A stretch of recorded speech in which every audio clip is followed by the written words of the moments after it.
The man next door kept his grass cut to regulation height. His driveway was swept. He waved to the school bus every morning at 7:34. Not 7:35, not 7:33, but exactly the moment the yellow flash crested the hill. That kind of precision, that kind of predictability, that kind of man. Emma noticed the wave first. She was 9. She told her mother it felt wrong, not the wave itself, the way his fingers curled just a half second too late, the way his smile stayed frozen while his eyes tracked the bus until it disappeared. Her mother said, "Don't be dramatic." The neighbor was a retired firefighter. He organized the block party. He kept a bowl of hard candy on his coffee table for the kids. 3 adults heard Emma's concern before anyone checked the crawl space. The school guidance counselor said she had an overactive imagination, recommended reduced screen time. The pediatrician said she was displaying signs of anxiety, prescribed breathing exercises. The grandmother said she was watching too many crime shows, turned off the television. Her mother listened to all 3. She told Emma to be polite, to wave back, to stop making things up. If you've ever watched a child's eyes go wide and heard an adult say, "Don't be dramatic," you know that hollow feeling in your gut. The one that says something is wrong but you swallow it because everyone else seems calm. The one that keeps you up at 3 in the morning rerunning the moment in your head, wondering why you didn't trust the child instead of the adult. The FBI Behavioral Analysis Unit has a name for what Emma saw. They call it community camouflage, the predator's ability to blend so perfectly into the fabric of daily life that anyone who points at them appears unstable by comparison. The 2002 BAU study on offender proximity found that 78% of serial predators who targeted children lived within 2 miles of their victims. 43% lived on the same street. The man next door didn't need to hunt. His victims came to him. But the statistics didn't matter in Emma's house. What mattered was the block party. What mattered was the retirement plaque. What mattered was that everyone liked him. Here is what everyone missed: the crawl space access hidden behind the basement paneling. The 8mm film reel stacked in military-grade storage cases. The logbook with dates and times and names written in the same precise handwriting that filled his checkbook every month. Emma saw the logbook once. She was playing hide-and-seek with his granddaughter, running through the basement, ducking behind a stack of boxes. The logbook fell open. She saw 3 columns: dates, times, initials. She saw her own initials from 3 weeks earlier, the day she'd stayed for lemonade while her mother ran to the pharmacy. She told her mother that night. Her mother said, "You must have read it wrong." She said maybe it was a work schedule. She said, "Stop going into the neighbor's basement. This is the moment the second loop opens." The dismissed symptom. Emma's stomach started hurting every morning before school. She stopped eating the lemonade. She started drawing the same picture over and over: a rectangle with a door, a red line through the middle, a figure standing in the corner with no face. The art teacher noticed. She asked Emma what the drawing meant. Emma said it's the room under the house. The teacher referred her to the school psychologist. The psychologist said the drawing was consistent with exposure to traumatic material, but without corroborating evidence, she couldn't escalate. She recommended a meeting with the parents. The meeting happened on a Tuesday. Emma's mother brought the drawing. The psychologist showed her the standard protocol. Unless the child can articulate a specific threat, the school cannot intervene beyond observation. Emma's mother said she'd watched for more signs. She watched for 3 more weeks. Nothing happened because Emma stopped telling anyone. The third loop opens quietly. The adult's doubt becomes a self-fulfilling prophecy. Emma's mother convinced herself it was a phase. The neighbor brought over a casserole when her husband had surgery. He offered to mow their lawn while they were at the hospital. He was helpful. He was present. He was everything a good neighbor should be. But the FBI report released 18 months later listed 42 pieces of corroborating physical evidence.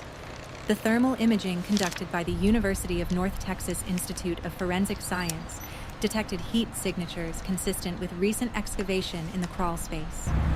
The ground temperature was 1.4 degrees warmer than the surrounding soil. The canine unit from the state police alerted on 3 separate locations in the basement. The logbook matched handwriting samples from his employment records. Emma was right. Every adult who told her she was wrong was wrong. including her mother. The Bureau of Justice Statistics data on offender concealment shows that predators in suburban environments take an average of 11 years to be discovered. During that time, they build what criminologists call a legitimacy fortress, a structure of social proof so dense that even direct evidence appears illusory. The neighbor's firefighter retirement was legitimacy. The block party was legitimacy. The casserole was legitimacy. Emma saw through all of it. She saw the half-second delay in the wave. She saw the eyes that didn't move with a smile. She saw the logbook with her own initials in a man's handwriting. 4 adults told her she was wrong. One of them was her mother. The thermal drone flew over the house on a Thursday morning at 5:47. The pilot saw the anomaly immediately, a rectangular heat signature in the northwest corner of the crawl space, consistent with disturbed Earth. The ground temperature differential was 1.2 degrees, within the tolerance range for recent burial. That legitimacy fortress, the casseroles, the firefighter retirement, the block party smiles, it almost held. Almost. You want to know how many more children it takes before a community learns to trust the child over the costume? Subscribe if you need to understand how these facades are built and how they collapse. And in the comments, write the word blind spot and tell me, what was the first thing you noticed that everyone else seemed to miss? The search warrant was issued at 9:15. By 11 o'clock, the evidence response team had breached the basement paneling. By 1:30, they had recovered the first film canister. By 3 o'clock, they had the logbook. Emma's mother heard the news from a reporter who called her at work. She asked if they had the right house. She said there must be a mistake. She said he was a firefighter. The reporter said the remains of 3 children had been found in the crawl space. The oldest was 10. The youngest was 4. All 3 had been missing from neighboring towns over a period of 7 years. Emma's mother hung up the phone. She walked to the bathroom. She vomited into the sink. She thought about the lemonade. She thought about the wave. She thought about the drawing with the red line through the middle. She thought about what she said to her daughter. Stop being dramatic. Stop making things up. Be polite. The journal article in Forensic Science International from 2019 examined the phenomenon of institutional blindness in cases where children report predatory behavior. The study found that in 83% of cases, at least one adult authority figure dismissed the child's report before any investigation. The most common reason given: the accused was well liked in the community. The man next door was well liked. He had a retirement plaque. He waved at the bus. He brought casseroles to sick neighbors. He also kept a logbook with 3 columns: dates, times, initials, in the same handwriting that signed the greeting cards he left on doorsteps. Emma's initials appeared 7 times. The first entry was dated 2 years before her mother moved onto the street. She was 7. The FBI agent who reviewed the case noted something unusual about the logbook. The initials weren't listed chronologically. They were grouped by age. Emma's page was with the others, the ones marked with ages 7 through 10, the ones who fit the victim profile. Emma was still alive because she stopped going to his house. She stopped after the day she saw the logbook. She told her mother, and her mother said stop going into the neighbor's basement. So she stopped.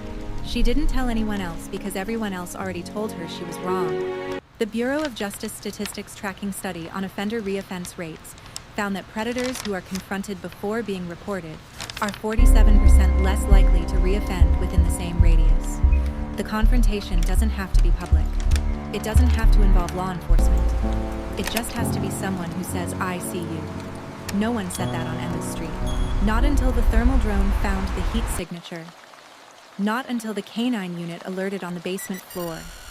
Not until the logbook was entered into evidence and the initials were matched to missing children in 3 neighboring towns. By then, the man next door had already started packing. The FBI found a suitcase in his trunk, a rental car reservation for a one-way trip to the Canadian border, a duffel bag with cash and a forged passport. He left the logbook behind. He probably thought no one would find it. He probably thought the crawl space paneling was secure enough. He probably thought he had more time. He probably thought the 9-year-old girl next door would keep being polite. The man next door did not make it to the border. The rental car was stopped at a checkpoint in upstate New York, 93 miles from the crossing. The agent who found the duffel bag later said the suspect did not resist. He seemed almost relieved, as if the chase had been exhausting him long before the first body was dug from the crawl space. Emma testified at the preliminary hearing. She was 10 years old. She sat in a chair positioned so she could not see the defendant. The prosecutor asked her to describe the logbook. She told him about the columns. Dates first, then times, then initials. She told him about the day she saw her own initials. She told him about the lemonade. The defense attorney tried to shake her. He asked how she could be sure it was her initials and not someone else's. He pointed out that she was only 9 at the time. He suggested she might have imagined the whole thing, that children's memories are suggestible, that her mother's anxiety could have planted the image. Emma looked at him. She said the second initial was M. Her middle name was Marie. The handwriting was cursive. The M had a loop at the bottom that trailed upward before connecting to the next letter. She had watched the man next door sign his name on a birthday card for her mother. The M was identical. The courtroom went quiet. The defense attorney sat down. The Journal of Applied Developmental Psychology published a meta-analysis in 2021 examining the reliability of child witnesses in cases involving known offenders. The study found that children aged 8 to 12 provided testimony that was 92% accurate when the events involved a routine or repeated behavior, something the child had observed multiple times. The wave was routine. The lemonade was routine. The logbook fell open and the initials were there, and the handwriting was the same as the birthday card. Emma's accuracy was not the problem. The problem was that no adult believed her before a judge told them to. The sentencing hearing took place 14 months after the arrest. The man next door received 3 consecutive life sentences. The judge used the word predatory 11 times in his statement. He said the defendant had exploited the trust of an entire neighborhood. He said the system had failed the victims. He said the children who reported their fears had been dismissed by the very adults who should have protected them. Emma's mother sat in the 3rd row. She did not cry during the sentencing. She cried later, in the parking lot, when Emma asked her if they could move to a street without a crawl space. They moved 3 weeks later. Emma changed schools. The new school had a mandatory reporting training for all staff. Every teacher, every janitor, every cafeteria worker. The principal sent home a letter explaining the signs of grooming and the steps for reporting. Emma's mother read it 3 times. She thought about the breathing exercises the pediatrician had prescribed. She thought about the reduced screen time the guidance counselor had recommended. She thought about the crime shows her mother had turned off. None of those were in the principal's letter. Here is what the BAU report on community camouflage says about neighbors like the man next door. They do not fit the profile that most people carry in their heads. They are not strangers in unmarked vans. They are not lurking in alleys. They are the people who hold the door for you at the grocery store. They are the ones who remember your dog's name. They are the ones who show up with a casserole when your husband has surgery. The camouflage works because the community wants it to work. Believing that a retired firefighter could be a predator requires accepting that your judgment is flawed. It is easier to dismiss the 9-year-old girl whose eyes are wide and whose stomach hurts every morning before school. Emma's stomach stopped hurting after the trial. She told her therapist it was like someone had lifted a rock off her chest. The therapist asked her what the rock was made of. Emma said it was made of all the times she told the truth, and nobody listened. The BAU calls it community camouflage, and it works because the alternative, admitting your judgment failed, hurts more than a child's silence. If you have ever felt that hollow ache of being dismissed, or watched someone you love go unheard, this is where you belong.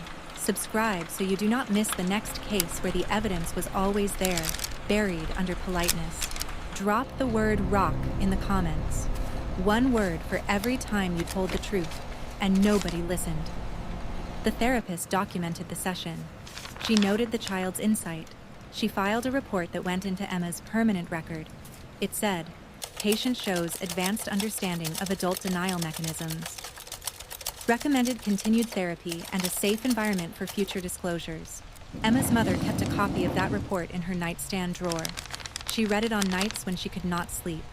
She read it on mornings before school drop-off. She read it every time she passed the house with the swept driveway and the regulation height grass. The new neighbor was a woman in her 60s. She planted roses. She waved at the bus. She was friendly. She was present. She was everything a good neighbor should be. Emma's mother did not wave back until the third week. The story of the man next door ended in a courtroom.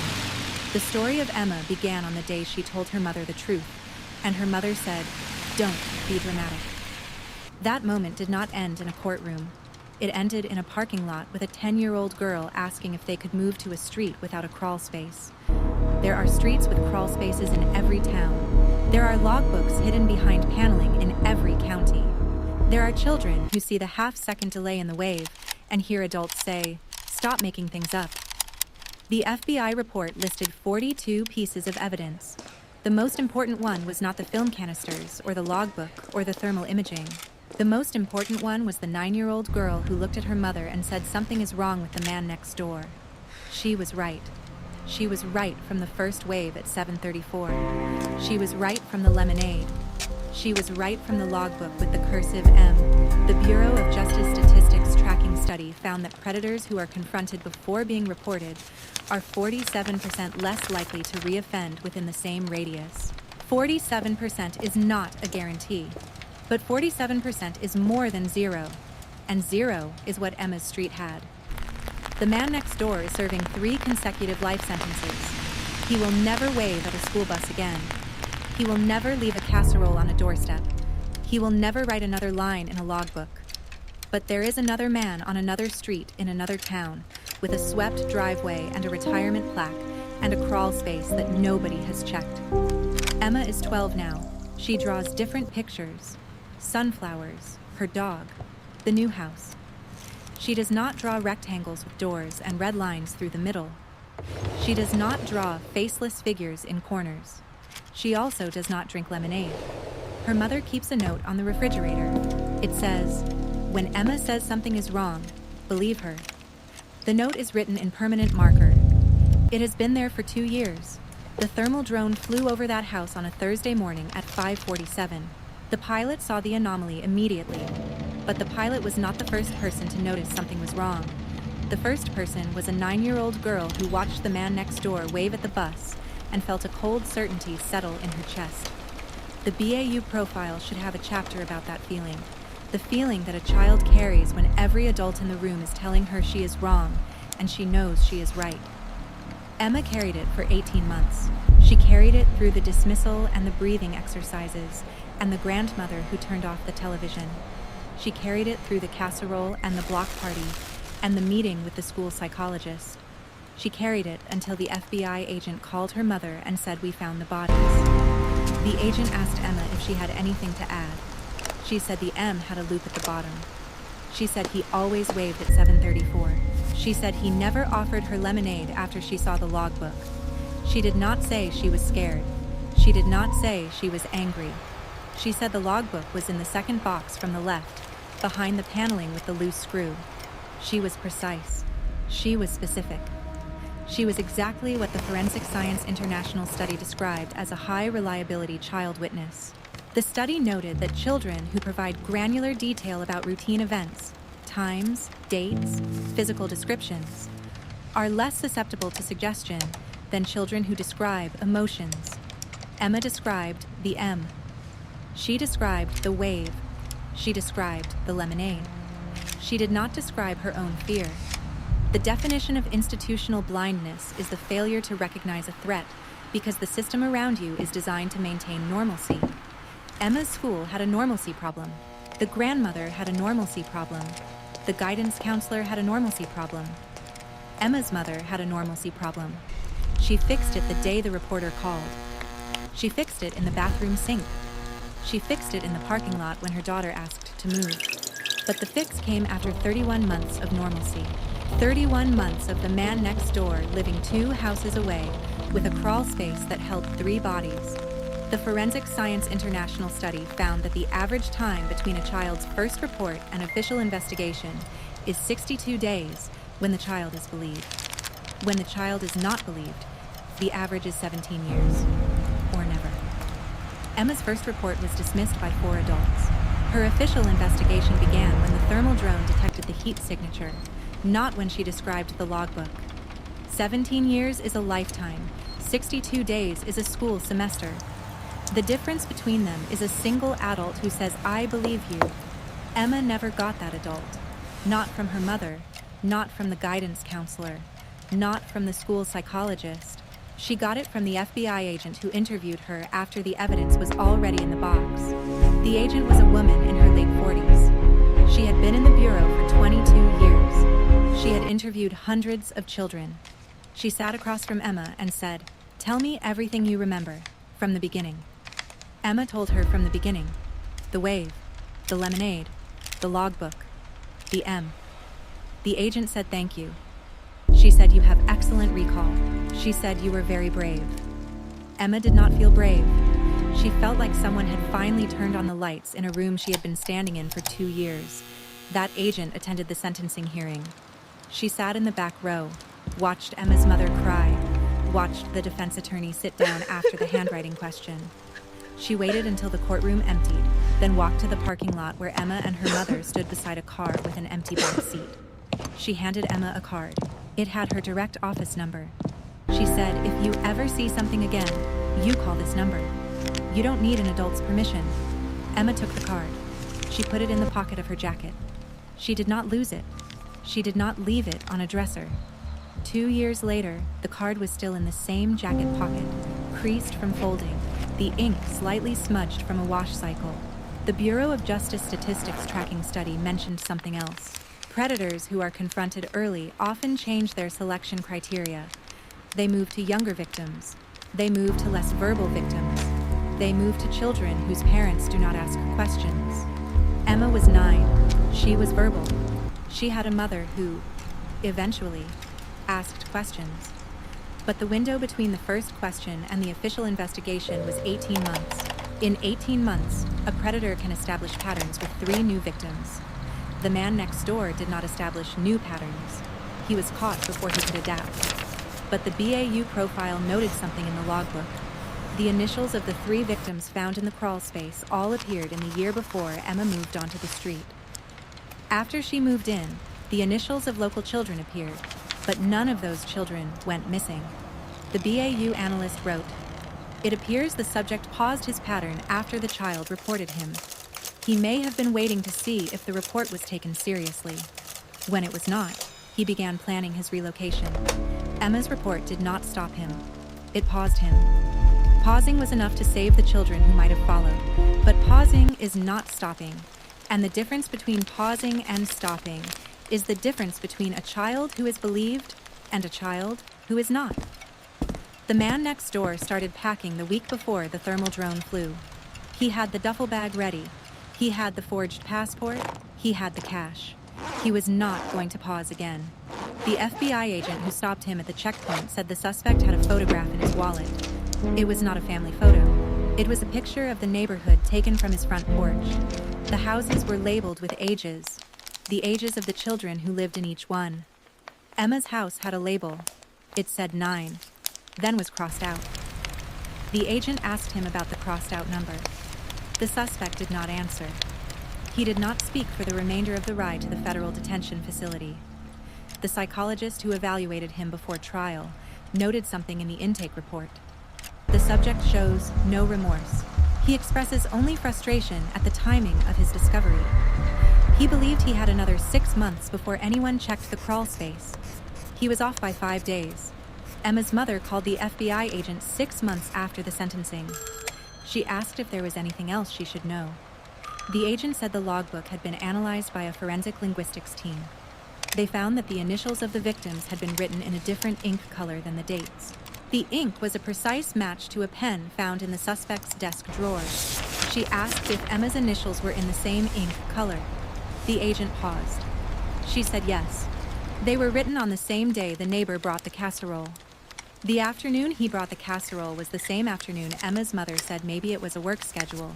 The article in Forensic Science International from 2019 had a section on casseroles. Not literally. But the researchers documented a phenomenon they called normalization by service, the way predators used helpful acts to inoculate themselves against suspicion. A casserole is not just food.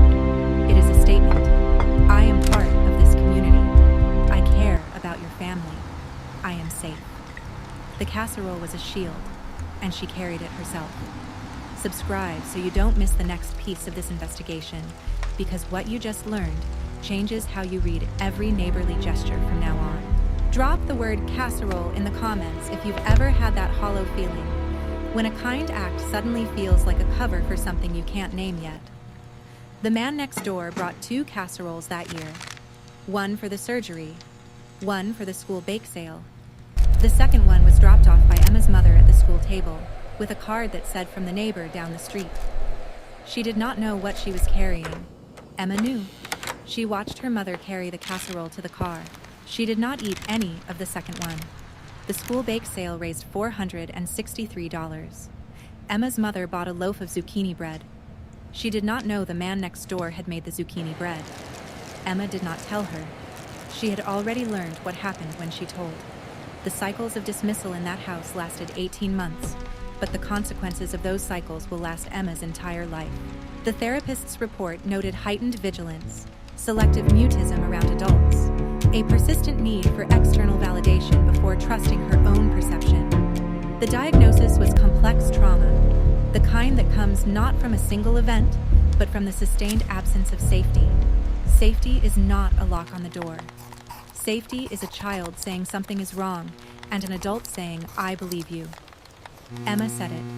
The adult said, "Don't be dramatic." The trauma of the man next door was the crawl space. The trauma of Emma's mother was the logbook with the matching ink. The trauma of every adult who dismissed Emma was the moment they saw the news and realized they had told a 9-year-old to be polite to the man who was burying children in his basement. The man next door is in a federal prison in Pennsylvania. He has a cell with a window that looks out at a fence. He does not wave at anyone. Emma is in middle school. She has a best friend. She has a dog. She has a mother who keeps a note on the refrigerator in permanent marker. She also has a card in her jacket pocket with an FBI agent's direct line. She has not called it, but she knows it is there. The Forensic Science International study from 2019 ended with a recommendation. It said that mandatory reporting training should include a module on social camouflage, the ability of offenders to use community standing as a shield. The module would teach adults to recognize the pattern of a child whose report does not match the community's image of the accused. The module would teach adults that a casserole is not alibi. The module would teach adults to trust the child who says the wave feels wrong. No such module exists in the majority of school districts in the United States. Not in the district where Emma lived. Not in the district where she lives now. The new district has mandatory reporting training. It covers signs of physical abuse, signs of neglect, signs of grooming. It does not cover what to do when the accused is a retired firefighter with a lawnmower and a casserole dish. Emma's mother wrote a letter to the school board after the trial. She said she would like to speak at a training session. She said she wanted to tell them about her daughter. The school board never responded. Emma's mother still drives past the old house sometimes. The new neighbor planted roses. The grass is cut at regulation height. The bus still crests the hill at 7:34. The house does not look like a crime scene. It looks like a home. That is the point.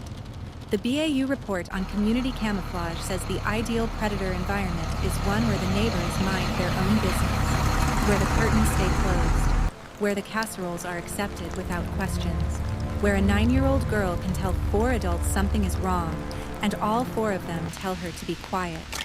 Emma's street was ideal. The man next door found it 17 years before she was born. He kept the lawn cut. He retired from the fire department. He waved at the bus. She saw the half-second delay. She saw the smile that did not reach the eyes. She saw the logbook with the cursive M. She told 4 adults. None of them saw the crawl space until the thermal drone flew over at 5:47 on a Thursday morning. The distance between a child's truth and an adult's belief is 18 months. It is 3 bodies. It is a duffel bag with cash and a forged passport. Emma closed that gap the only way she could. She stopped telling. The man next door is serving 3 consecutive life sentences. The logbook is in evidence storage. The film canisters are sealed. The casserole dish was returned to the family. No biological evidence, the police report said. The dish sits on a shelf in Emma's new kitchen. Her mother cannot bring herself to throw it away. She also cannot bring herself to use it. Emma does not look at it. She looks at the card in her jacket pocket. The FBI agent's number is still legible. The agent is still in the bureau. She works a different desk now, but she told Emma's mother she would take the call if it ever came. Emma is 12. She has 2 more years before high school. She might never need to call that number. She might never see another wave that feels wrong. She might grow up and move away and forget the name of the street with the crawl space. But she will never forget the afternoon she told her mother the truth, and her mother said, "Don't be dramatic." That afternoon is what the therapists call the core wound. Not the logbook, not the crawl space, not the man next door. The moment the person who was supposed to protect her chose politeness over belief. Emma's mother knows this. She wrote the note on the refrigerator. She reads it every morning before coffee. She will never have another daughter to raise. She will never get back the 18 months when her daughter was telling the truth and she was not listening. But she can do one thing. She can be the adult who says, "I believe you," to the next child. She told Emma this in the parking lot after the sentencing. Emma did not say anything. She took her mother's hand and they walked to the car, and they drove home to a house without a crawl space. The house has a basement. Emma's mother had it inspected before they moved in. The inspector found nothing. She checked the report herself, twice.